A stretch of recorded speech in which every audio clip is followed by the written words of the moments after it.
Hola, siguiendo con algunos pensamientos y sentires el relato de las distintas épocas, eh, recordaba cosas que yo había contado previamente, pero que cómo se habían continuado a través del tiempo, ¿no? Este, las primeras épocas, aquel campamento cuando fui a los 12 años a ir al sur y lo que me había costado, y cuando me empujaban para ayudarme a subir a la montaña. Bueno, esa montaña me marcó mucho porque lo que cuesta tanto y lo que uno sufre tanto y cuando lográs llegar a la cima, me acuerdo que entre el refugio y la olla ahí en el Cerro López había un camino de rocas ascendente donde uno se sentaba ahí y tenía una visión panorámica impresionante de una belleza natural este, única ahí de lo que de lo que es la Bahía López, ¿no? Realmente me había impactado mucho y yo soy de las personas que cuando ven alguna cosa muy, muy linda en el paisaje, no las mira. Ni siquiera me gusta sacarle fotos, me la quiero llevar adentro. Y entonces me la quedo contemplando, ¿no? Como compañero de viaje un plomazo, ¿no? Porque los demás se cansan.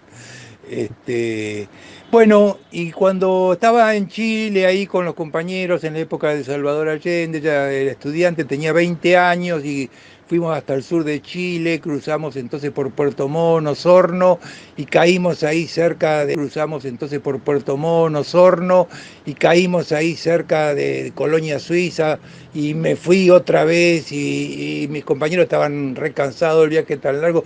Yo subí otra vez al mismo cerro ya con 20 años, ¿no? Y con mucha más fuerza y todo. Bueno, y quise llegar y hacer las mismas cosas, llegar al mismo lugar, sentarme en las mismas piedras y poder contemplar lo mismo que me había costado tanto esfuerzo a los 12.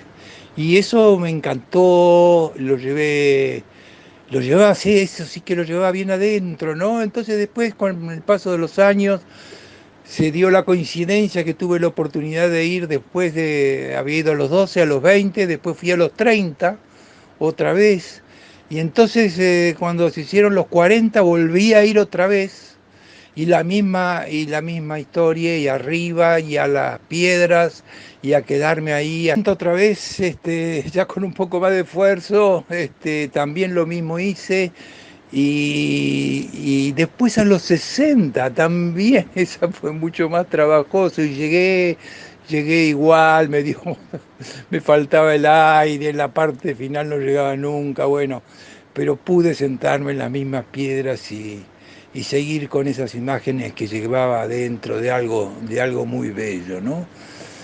Y justo antes que empezara la pandemia, a los 70, se me da la oportunidad de ir con mi señora y la hermana que son escaladoras y que bueno, yo no podía subir más porque tenía indicación médica de no hacerlo, ¿no? Por razones de salud no podía estar en la altura, que me modificaba los parámetros en forma mala. Bueno, entonces la solución un poco así como decía el pelado Víctor, ¿no? Para cerrar las cosas, ¿no? Que uno había hecho en la vida. Entonces hice al revés, me fui a la Bahía López, ya que no podía subir al cerro, y me quedé en la bahía mirando durante horas a esa parte del cerro donde yo subía y me sentaba en las piedras, y yo creo que hacía la distancia, porque el cerro se ve lejos de ahí, bastante lejos. Yo creo que de ahí a la distancia veía un niño de 12, otro de 20 y otro más grande y todos mirando para el mismo lugar. Yo esta vez los miraba del otro lado, ¿no? Pero bueno, sentí también que con ese lugar, que podía haber sido cualquier otro, porque hay lugares bellísimos, en la Argentina y en la región, pero con ese lugar había podido cerrar las cosas. Y bueno, después otros lugares que me impactaron tremendamente, bueno, en el sur, el lago Puelo también, no me podían sacar del lago Puelo, pero después también en otros lugares, en Puente del Inca, hermoso también, en Mendoza, bueno, la parte del norte, increíble, la cuesta de Miranda, el parque Talampaya, el Talampaya, no sé, la erosión y las rocas, eso parecía que estaba viviendo en otra era geológica también, eso se me pasaba el día y nos teníamos que ir, no había forma, ¿no? Talampaya. Y bueno, todo lo que es el resto del norte, de los valles calchaquíes, la cuesta del Obispo, que ya la hice varias veces, la repetí en Salta, para terminar después en Cachi, ¿no? Experiencias increíbles que te transportan, qué sé yo, a otros mundos, aunque sea ¿no? Y recordando antes de contar alguna anécdota de los lugares de afuera, ¿no? Que esos jóvenes de 20 que también, que a veces como era tanta las ganas que tenían de hacer las cosas que a veces no medían las posibilidades físicas o concretas de poder realizarlas. Recuerdo que uno de los viajes que había vuelto del Chile de Allende, nos sobraban unos días antes que empezaran las clases, este, la Facultad de Medicina, y éramos 13 estudiantes de medicina y que habíamos conseguido, teníamos unos días nada más para ir, pero nos habíamos quedado con la espina de que no habíamos podido recorrer todos los valles calchaquíes. Y el padre de uno de estos compañeros le prestaba un Renault 4 medio destartalado que tenía para hacer ese viaje. La verdad que si uno lo pensaba racionalmente, ¿cómo iba a llegar con eso, no? Bueno, pero nos fuimos los tres y bueno, empezamos ahí, atravesamos Córdoba, qué sé yo, pinchamos la rueda del auto no sé cuántas veces, cambiamos, ya no quedaban más auxilios. Entramos en Santiago del Estero. Santiago del Estero en esa época, estoy hablando de comienzo de los años 70 o fines de los 60, no es el Santiago del Estero de hoy. En aquel momento no había agua en Santiago del Estero, era una planicie desértica, parecía un salar, y con unas temperaturas que volaban, era un lugar realmente inhóspito. Y apenas habíamos cruzado con el auto la localidad primera que tiene Santiago, que se llama Ojo de Agua, y habíamos hecho unos kilómetros. Bueno, la última rueda que nos quedaba se despedaza en el camino, ¿no? En una subida se despedaza, tenemos que hacer maniobra para no liquidarnos. Bueno, podemos llevar el auto al costado del camino y bueno, ¿qué había que hacer? Ya el auto se había quedado con tres ruedas. Y miren lo que se me ocurre a mí. Estábamos recién entrando en Santiago del Estero, faltaban como, no sé, 150 kilómetros para llegar a la capital de Santiago del Estero. Y yo, bueno, digo, bueno, armen la carpita acá, ahí a la vera del camino, que era un horno. No había nada, como si fuera el medio del desierto. Y me voy con la goma a hacer dedo a la ruta que me lleve un camión a Santiago del Estero. ¿Por qué? Porque el hijo del dueño del auto tenía simplemente el carné del padre, que era socio del Automóvil Club Argentino, estaba en nombre del padre de él. Pero un carné, no teníamos plata, no teníamos nada, ni demostrar de que ese carné tenía algo que ver conmigo. Y lo que hice fue agarré la rueda despedazada, estuve toda la tarde haciendo dedo hasta que un camionero me llevó a Santiago del Estero, claro, llegué de noche, y pasé la noche con la rueda, yo creo que ya le hablaba a esa rueda despedazada, que ni siquiera la podía hacer rodar porque estaba toda destruida, o sea que la tenía que alzar y la llanta pesa muchísimo, bueno. estaba ahí en una plaza, tenía que esperar, al final pude localizar dónde estaba la oficina del Automóvil Club, me quedé, me quedé ahí hasta que se hizo la mañana, obviamente sin dormir con la rueda, yo creo que ya hablábamos en todos los idiomas con la rueda. Y cuando abrió el Automóvil Club a la mañana, yo fui, no entiendo, lo único que tenía era una rueda destrozada y un carné a nombre de otra persona que era socio del Automóvil Club. Y yo pretendía con eso que me dieran una goma nueva. Yo no sé cómo habré hecho, primero que no es racional, pero segundo no sé cómo habré hecho porque después de unas horas me dieron la goma nueva. Me dieron la goma nueva, no sé realmente cómo. Y salí con la goma rodando nueva a los altos de ahí hasta llegar otra vez, salir todo de la ciudad de Santiago, irme a la ruta para poder hacer dedo con algún camión. Y cuando llegué, perdón, estaba solo, cuando llegué a la ruta, bueno, finalmente un camionero me acerca, y bueno, hasta cuando estoy ya cerca de llegar ahí a Ojo de Agua, voy mirando y veo la carpita al lado del camino, están mis dos compañeros que estaban con un embole fenomenal ahí, bueno, llegó con la rueda nueva, bueno, contentos, rearmamos el auto, entonces me dicen los dos compañeros, bueno, ahora ya con todo lo que nos pasó, volvamos, nos vamos de vuelta. Yo digo, pero si volvemos fracasamos. Nosotros vinimos a ir a los valles Calchaquí, pero no tenemos más goma, mirá si nos pasa algo. Y yo dije que, no sé, irracionalmente, todo lo que nos tenía que pasar ya nos pasó. Ahora vamos y vamos a llegar. Y seguimos viaje, lo convencí. Y fuimos a los Valles Calchaquí, el auto no tenía bocina. Y nos metimos en la montaña, lloviendo, con el barro. Sacábamos la cabeza por la ventana y golpeábamos la chapa del Renault 4 para anunciar que íbamos a tomar las curvas esas cegadas ya por Amaicha del Valle, hicimos todos los valles, Santa María, en Catamarca, después llegamos a Cafayate, bueno, con todo ese camino que hay desde Cafayate a Salta, con todas las montañas con formas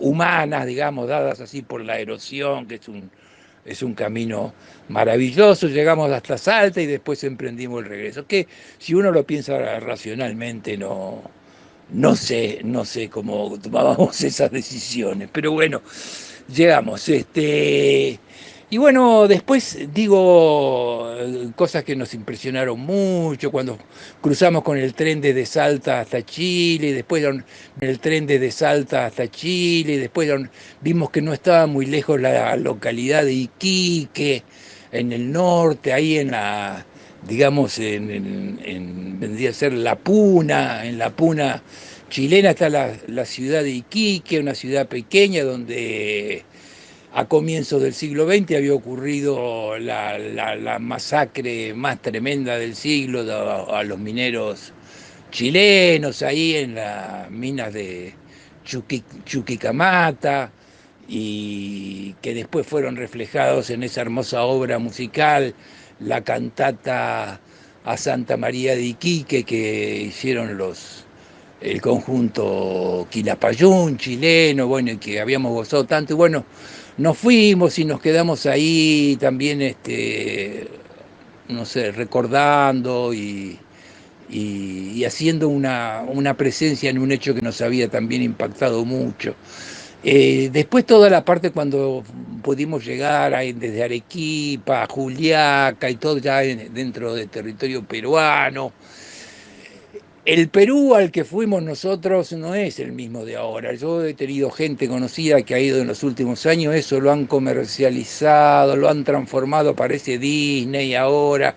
Nada que ver en la época que fuimos nosotros. Era completamente agreste, vivía la gente local y era realmente una cosa maravillosa poder llegar. Ya nomás llegar al Cusco, ¿no? El Cusco estaba en ese momento, nada comercial, con un montón de ruinas ahí, muy cerquita del Cusco, un lugar impresionante para estar. Después se podía ir por el camino del Inca, pero era nos habían aconsejado que no, en ese todo selvático, son muchos kilómetros, pegar al Machu Picchu. Entonces tomamos no, había un tren turístico, digamos, pero bueno, nosotros no teníamos acceso a eso. Entonces tomamos el tren que tomaban los cusqueños, ¿no? Y fue impresionante porque era un vagón de madera chiquito de trocha angosta, donde todos los que viajaban ahí, y viajaban todos parados, viajaban todos con distintos tipos de animales, pero los animales que se te puedan ocurrir, cabras grandes que las llevaban arrolladas del cuello, y bueno, los ruidos que hacían los animales mientras iban, no sé cuánto duraba en ese tren que iba tan despacio, creo que era como un viaje de 4 o 5 horas hasta llegar al pie del Machu Picchu. Y bueno, hicimos ese viaje y después teníamos que subir la montaña para llegar al Machu Picchu, que también fue un esfuerzo, porque ya en ese grupo íbamos con un grupo de más grandes también, que a algunas le daba un poco más de trabajo poder escalar. El asunto es que llegamos al Machu Picchu, pusimos la carpa dentro del Machu Picchu, cosa que ahora sería totalmente imposible. Llovía, bueno, la última garrafa que teníamos se nos pinchó, la garrafa con la cual nos cocinábamos los fideos, el arroz, que eran las cosas que nosotros comíamos. Así que nos quedamos sin comida, pero el Machu Picchu era una cosa tan bella para contemplar y para estar que creo que hasta ni sentíamos el hambre. Hasta ya creo que un tercer día, yo si había alguna comida que pensaba que nunca iba a comer en mi vida, qué sé yo, por esas cosas que uno de chico le toma tirria a algún alimento y no lo quiere comer. Y para mí en ese caso lo tenía un compañero con el cual nos habíamos juntado, claro, no había nada, y tenía una latita de caballo, claro, no había nada, y tenía una latita de caballa.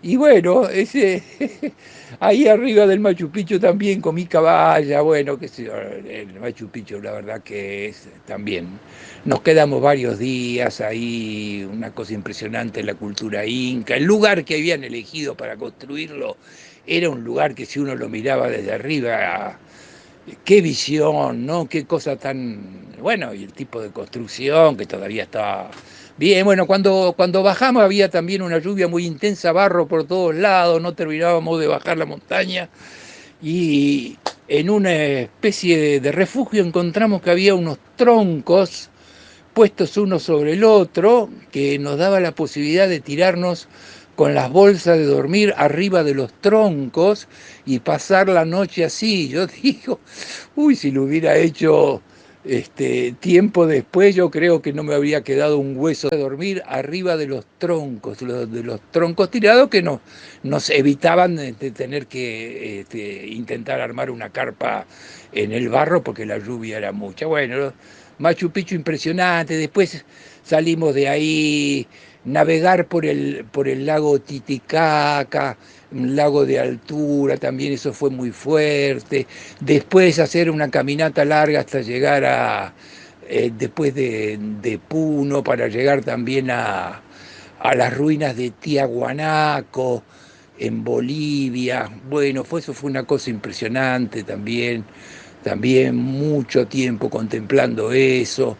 Bueno, muchas cosas lindas, pero son las que más me habían impactado en esa época juvenil y que uno tenía tantas energías y tantas ganas de hacer las cosas.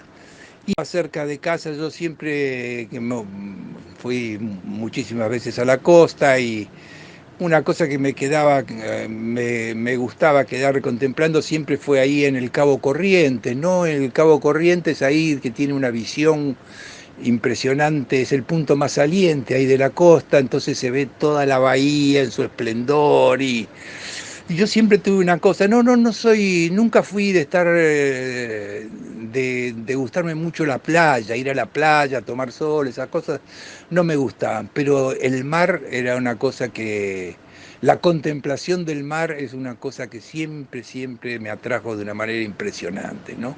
Y siempre pensé que cuando pase los últimos años o en lo posible lo voy a tratar de pasar frente al mar, ¿no? Porque recordando la canción, como dice, y si te toca llorar, es mejor, y si te toca llorar, es mejor frente al mar, ¿no? Y yo creo que del mar vinimos y por el mar nos vamos a ir también, ¿no? Me parece que eso es un poco así, ¿no? Y bueno, saltando y cambiando un poco los tiempos, me paso ahora a esas épocas duras que yo había contado, en la cual no podía yo ni siquiera pagar la jubilación, en el Colegio Médico de la provincia de Buenos Aires, tampoco la jubilación nacional, no teníamos un mango, acá lo que se ganaba por los aranceles de las obras sociales que no se pagaba, inflaciones galopantes, bueno, estábamos realmente viviendo en un mundo terrible. Y bueno, fue justo para esa época yo obtuve en distintas etapas de la vida distintas invitaciones para ir a trabajar a distintos lugares del mundo. Una, me acuerdo, fue en Estados Unidos, en Palo Alto, California, bueno, se hicieron todos los trámites, yo no quería ir de ninguna manera, pero iba a ir a ayudar a los que sí lo iban a hacer, y me acuerdo, cuando ellos quieren que vos vayas para allá, me hicieron en pasaporte VIP la visa indefinida para entrar a Estados Unidos por toda la vida, en la embajada de Estados Unidos. ¿Por qué? Porque ellos tenían interés. Estaban abriendo ahí un centro en Palo Alto, que es una ciudad, un lugar muy lindo en la parte cerca de San Francisco, ahí en California. Bueno, finalmente después el proyecto no siguió porque tenía fallas, no era bueno, así que bueno, yo con todas las cosas en la mano y el pasaje ni siquiera llegué a viajar. Pero tuve ofertas también de lugares de Europa, una tan impresionante como la que... y siempre dije que no, obviamente, yo me quería quedar acá. Eh, pero en esa época que digo, en la que no nos alcanzaba ni para morfar acá y todo, me llega una oferta de Arabia Saudita. Arabia Saudita en la ciudad de Riad. Ahí tenían un centro modelo que cada más o menos 5 años renovaban y buscaban gente de distintos lugares del mundo, súper especialistas, y montaban un centro de excelencia. Claro, ahí los jeques árabes tienen mucho dinero, pero bueno, ya sabemos de qué sociedad estábamos hablando. A mí me decían, Riad, Arabia Saudita, digo, no, déjame, ahí las mujeres no pueden hacer nada, estos son, bueno, ya sabemos cómo es, yo diría que de las sociedades menos evolucionadas socialmente, me refiero, en el mundo, me refiero en el mundo. Pero bueno, me entraron a insistir porque había uno de los que formaban parte del grupo que era un médico argentino que vivía en Europa y que me había conocido a mí en el italiano y hacía mucha presión y yo decía que no. Y, la oferta era que te hacían un contrato por 3 años mínimo o por 5 años máximo. Y bueno, te pagaban en dólares por mes, pero eso que te pagaban vos no lo usabas. ¿Por qué? Porque te daban toda la vivienda completa, te daban la comida en un comedor solo para los médicos durante todo el día y te ponían un chofer para trasladarte al lugar que tuvieras que trasladarte. O sea que no tenías que gastar un peso. Y no me acuerdo la cifra en dólares por mes que te pagaban, pero habíamos hecho el cálculo que en 3 años, con el dinero que podía traerme, podía comprar 2 casas de lujo acá en Buenos Aires. Y en ese momento estábamos con dificultades para poder llegar a fin de mes. Entonces es una decisión difícil, ¿no? Lo pensé un poco y ahí cuando lo estaba pensando, encima recibo el llamado de quién, del embajador argentino en Arabia Saudita, en Riad. Me llama, mire doctor, me han dicho que le han ofrecido este trabajo, yo quiero decirle que no se asuste por la forma acá como viven los árabes, nosotros hemos hecho un círculo, mire, somos 14. y nos juntamos acá en la embajada, tenemos vino, tenemos carne, acá es otro mundo. ¿Cómo nos encantaría que tener una persona más, un profesional, que seamos 15 en lugar de los 14, la pasamos bárbaro, hacemos fiestas? Bueno, no, ni con la oferta del embajador argentino me pudieron convencer. Yo no sé. No sé si habré hecho bien porque quizás hubiera dejado alguna propiedad para mi descendencia, pero eh, yo la quería pelear acá, inclusive en esos años difíciles. Como decía el paisano, no sé, pero me gusta el aire de aquí. Hasta la próxima.